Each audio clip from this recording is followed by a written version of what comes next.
প্রিয় শিক্ষার্থীরা, আজকে নাউনের পোস্ট মডিফায়ার নিয়ে আমি কথা বলবো। এটা আমার তৃতীয় লেকচার। এ সম্পর্কে তোমাদের ধারণা ভালোই আছে যতদূর আমি বুঝি, কারণ এর আগে আমি এগুলো ক্লাস নিয়েছি এবং তোমরা ভালোই রেসপন্স করেছিলে। তো এর পরের যে ক্লাসটা নেব সেটা অবশ্যই রাইট ফর্ম অফ ভার্বসের উপর। তো আজকে মডিফায়ারের ক্লাসটা আমি শেষ করতে চাই।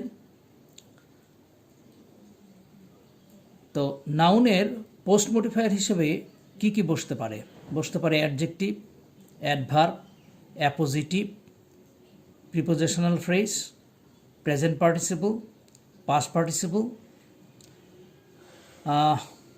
Infinitive phrase, relative clause. মোটামুটি এইগুলোই হচ্ছে নাউনের পোস্ট মডিফায়ার। দু একটা উদাহরণ দিলেই তোমাদের কাছে ক্লিয়ার হবে ব্যাপারগুলো। যেমন আমি যদি বলি any one intelligent can solve the problem, এখানে এনি ওয়ানকে মডিফাই করছে ইন্টেলিজেন্ট। এই ইন্টেলিজেন্ট হচ্ছে একটা অ্যাডজেক্টিভ, ফলে এটা একটা পোস্ট মডিফায়ার। এখন আমি যদি বলি the passage above is easy to understand, তখন এই অ্যাবাভ শব্দটি অ্যাডভার্ব এই প্যাসেজকে মডিফাই করছে। আমরা এর আগের ক্লাসে একটু ইঙ্গিত দিয়েছিলাম যে সাধারণত এটা শুধুমাত্র তোমাদের বোঝার জন্য বলেছি যে বিভক্তিযুক্ত শব্দগুলোকে মোটামুটি অ্যাডভার্ব বলা যেতে পারে বাংলায়। যেমন উপরের প্যাসেজটি, বুঝতে সহজ, উপর যুগ এর, এই এর শব্দটি হচ্ছে একটা বিভক্তি, ওই রকম আর কি। The passage above is easy to understand, এখানে অ্যাবাভ শব্দটি হচ্ছে অ্যাডভার্ব, এটা মডিফাই করছে প্যাসেজকে। আরেকটা উদাহরণ দেওয়া যায়, the house opposite is beautiful, বিপরীত দিকের বাড়িটি সুন্দর, এখানে অপোজিট শব্দটি হাউসকে মডিফাই করছে। তাহলে নাউনের পোস্ট মডিফায়ার হিসেবে অ্যাডজেক্টিভ এবং অ্যাডভার্ব বসতে পারে অ্যাপোজিটিভ। অ্যাপোজিটিভ কি, এটা নিয়েও আমরা ক্লাস নিয়েছি, দীর্ঘ ক্লাস। কোনো নাউন, প্রোনাউন অথবা নাউন ফ্রেজ এর পরে বসে যখন ওই আরেকটি নাউন ফ্রেজ অথবা প্রোনাউন পূর্ববর্তী প্রোনাউন বা নাউন ফ্রেজকে কিছু তথ্য দেয়, বাড়তি তথ্য দেয়, অতিরিক্ত তথ্য প্রদান করে, তখন সেটাকে আমরা অ্যাপোজিটিভ বলতে পারি। তো অ্যাপোজিটিভ আসলে দুই রকমের হতে পারে, একটা হলো রেস্ট্রিকটিভ অ্যাপোজিটিভ আর একটা হলো নন রেস্ট্রিকটিভ অ্যাপোজিটিভ। আমরা এখানে নন রেস্ট্রিকটিভ অ্যাপোজিটিভগুলো নিয়েই কথা বলবো এবং সেক্ষেত্রে কমা অনিবার্য। যেমন এখানে আমি বললাম mister Ali an engineer is working in England, অর্থাৎ অ্যান ইঞ্জিনিয়ার এটা হচ্ছে অ্যাপোজিটিভ, কারণ যিনি মিস্টার আলী তিনি হচ্ছেন একজন ইঞ্জিনিয়ার, অর্থাৎ আলী সম্পর্কিত একটা অতিরিক্ত তথ্য আমরা এখানে পাচ্ছি, ফলে অ্যান ইঞ্জিনিয়ার হচ্ছে একটা অ্যাপোজিটিভ। তাহলে অ্যাপোজিটিভ নাউনের পোস্ট মডিফায়ার হিসেবে বসতে পারে। প্রিপোজিশনাল ফ্রেজ কি দিয়ে হয়, প্রথমে প্রিপোজিশন, পরে নাউন অথবা নাউন ফ্রেজ হলে সেটা একটা প্রিপোজিশনাল ফ্রেজ, এবং প্রিপোজিশনাল ফ্রেজও নাউনের পোস্ট মডিফায়ার হিসেবে বসে। উদাহরণ দিচ্ছি, the book on the table is green, এই বুককে মডিফাই করছে অন দ্য টেবিল, এই অন দ্য টেবিল হচ্ছে একটা প্রিপোজিশনাল ফ্রেজ। আমরা বলেছিলাম সকল প্রকারের প্রিপোজিশনাল ফ্রেজকেই আমরা অ্যাডভার্বিয়াল ভাবতে পারি, এটা পূর্ববর্তী ক্লাসে আমরা আলোচনা করেছি, এ নিয়ে আমি আর দীর্ঘ কোনো আলোচনা যেতে চাচ্ছি না। আরেকটা উদাহরণ দিচ্ছি, Belal is a man of regular habits, এটা হচ্ছে একটা প্রিপোজিশনাল ফ্রেজ, ম্যানকে মডিফাই করছে। প্রেজেন্ট পার্টিসিপলও নাউনের পোস্ট মডিফায়ার হিসেবে বসতে পারে। তোমরা জানো প্রেজেন্ট পার্টিসিপল হচ্ছে ভার্বের সঙ্গে আইএনজি যোগ, যা একই সঙ্গে ভার্ব এবং অ্যাডজেক্টিভের কাজ করে। তো আমরা যদি বলি the man working in the field is old, এখানে ওয়ার্কিং ইন দ্য ফিল্ড এটা একটা প্রেজেন্ট পার্টিসিপল ফ্রেজ। এই প্রেজেন্ট পার্টিসিপল ওয়ার্কিংটা মডিফাই করছে এ ম্যানকে। আবার দেখো, I saw my cousin coming, এই কাজিংকে মডিফাই করছে কামিং নামক এই প্রেজেন্ট পার্টিসিপলটি, ফলে প্রেজেন্ট পার্টিসিপল পোস্ট মডিফায়ার হিসেবে বসছে। পাস্ট পার্টিসিপলও পোস্ট মডিফায়ার হিসেবে বসে। যেমন আমরা যদি বলি the tiger killed by the hunter was left in the jungle, এইখানে কিল্ড এটা ভার্বের 3 নম্বর ফর্ম এবং এই টাইগারকে মডিফাই করছে। I saw a man injured by an accident, এই ম্যানকে ইনজিউর্ড শব্দটি মডিফাই করছে। এই দুটোই অর্থাৎ কিল্ড এবং ইনজিউর্ড দুটো শব্দই হচ্ছে পাস্ট পার্টিসিপল এবং পোস্ট মডিফাইড হিসেবে বসেছে।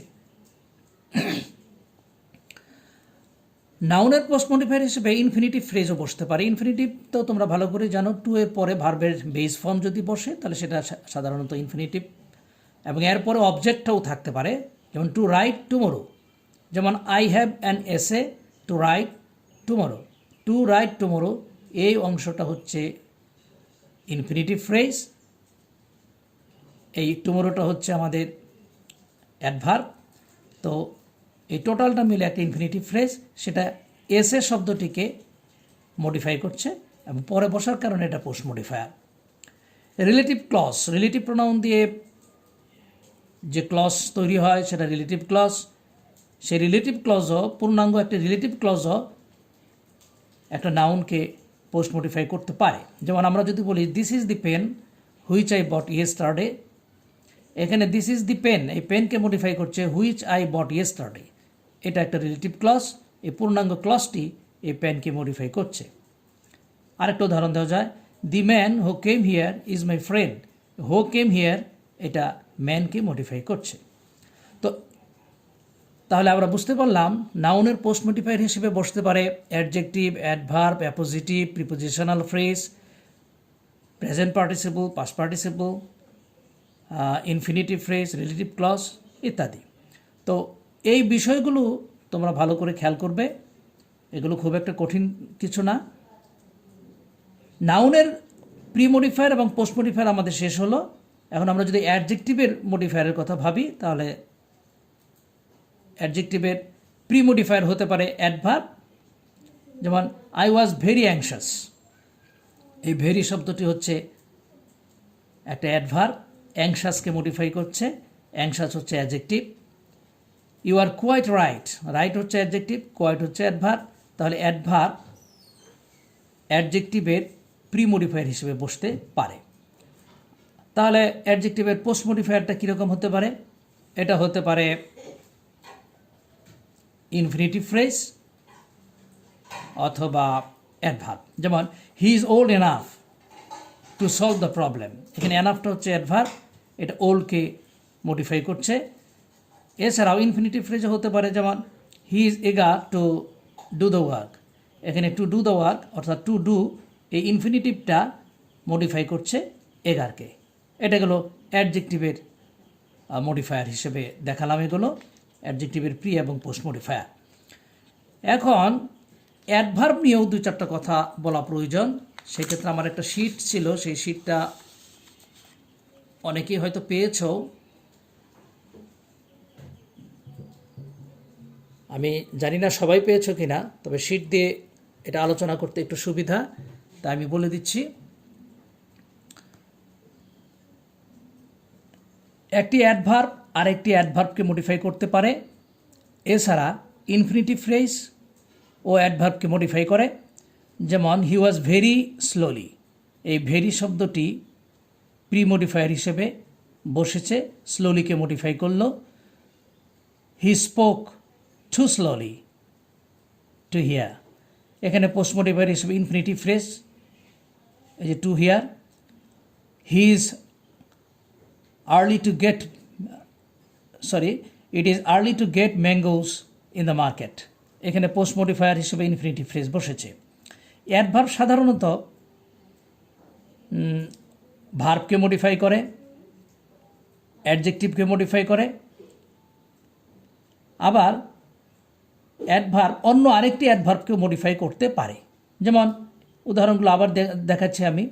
হি ওয়াক স্লোলি, এখানে ওয়াক্স হলো ভার্ব, স্লোলি হলো অ্যাডভার্ব। এই ওয়াক্স শব্দটিকে স্লোলি শব্দটি অর্থাৎ এই অ্যাডভার্বটি মডিফাই করছে। অ্যাডজেক্টিভকে মডিফাই করে, দিস ইজ কোয়াইট রাইট, এখানে রাইট হলো অ্যাডজেক্টিভ, কোয়াইট হলো অ্যাডভার্ব, অতএব রাইটকে মডিফাই করছে এই কোয়াইট শব্দটি। অ্যাডভার্ব অন্যান্য অ্যাডভার্বকেও মডিফাই করতে পারে, যেমন হি ওয়ার্কস ভেরি স্লোলি, এখানে স্লোলিও অ্যাডভার্ব আবার ভেরিও অ্যাডভার্ব। এই স্লোলিকে মডিফাই করছে এই ভেরি শব্দটি। কিন্তু অ্যাডভার্বের ক্ষেত্রে কিছু ব্যতিক্রম বিষয় আছে, যেমন অ্যাডভার্ব কখনো কখনো প্রিপোজিশনকেও মডিফাই করে।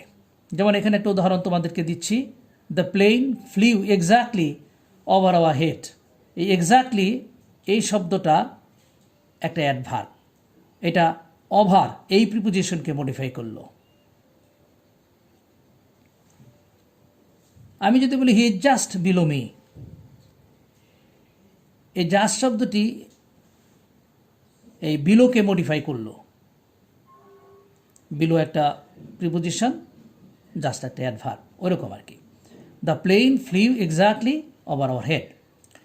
কোনো কোনো সময় কনজাংশনকেও মডিফাই করে, যেমন I like him simply because he is honest. বিকজটা হচ্ছে কনজাংশন, এই সিম্পলি শব্দটি হচ্ছে অ্যাডভার্ব। আবার কোনো কোনো সময় দেখা যায় যে অ্যাডভার্ব একটা পূর্ণাঙ্গ সেন্টেন্সকেও মডিফাই করতে পারে। যেমন আমি যদি বলি really he is an honest man, এই রিয়েলি শব্দটি he is an honest man এই পুরো একটা সেন্টেন্সকে মডিফাই করছে। আবার কিছু ব্যতিক্রম ক্ষেত্রে নাউন বা প্রনাউনকেও মডিফাই করে। যেমন আমি যদি বলি ইভেন রবীন্দ্রনাথ প্রেইজড শরৎচন্দ্র, এখানে ইভেন শব্দটি অ্যাডভার্ব, রবীন্দ্রনাথ হচ্ছে নাউন, এই নাউনকে মডিফাই করছে ইভেন শব্দটি অর্থাৎ অ্যাডভার্ব। তাহলে অ্যাডভার্বও নাউনকে কোনো কোনো সময় মডিফাই করতে পারে, প্রনাউনকেও করতে পারে। যেমন only he was included in the list, এখানে হি হচ্ছে প্রনাউন, অনলি হচ্ছে আমাদের অ্যাডভার্ব। অর্থাৎ এগুলো সবই একটা ব্যতিক্রম ক্ষেত্রে সাধারণত বসতে পারে। আর বাকি যেগুলো দেখালাম মোটামুটিভাবে মডিফায়ার সংক্রান্ত এই বিষয়গুলো তোমাদের ধারণা থাকলেই যথেষ্ট চলবে, এবং এগুলো তোমরা আমার খুবই দৃঢ় বিশ্বাস যে তোমরা এটাগুলো ভালোই পারো। জাস্ট তোমাদেরকে আবার পুনরায় এগুলোকে একটু স্মরণ করিয়ে দেওয়া, যাতে এই করোনাকালের সময়টাতে তোমাদের পড়াশোনার খুব একটা ব্যাঘাত না হয়, পড়াশোনা থেকে যাতে তোমরা খুব একটা দূরে না থাকো।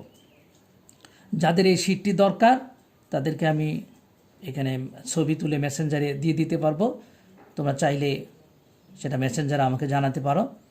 পরবর্তী যে ক্লাসটা নেব সেটা অবশ্যই রাইট ফর্ম অফ ভার্বের উপর, এবং আরেকটা কবিতার উপর আমি একটা ক্লাস নেব, এটাও খুব সত্তরই তোমরা পাবে। তো আপাতত এখানে বিদায়। তোমরা সবাই ঘরে থাকবে, ঘরে সুন্দরভাবে পড়াশোনা করবে এবং আতঙ্কিত হবে না, কিন্তু সতর্ক থাকবে। সাবধানতা এবং সতর্কতাই এখন ধর্মবোধ এবং মর্মের বিজ্ঞান, এটা আমার ব্যক্তিগত একটি স্লোগান এখন। তোমাদের সবাইকে ধন্যবাদ।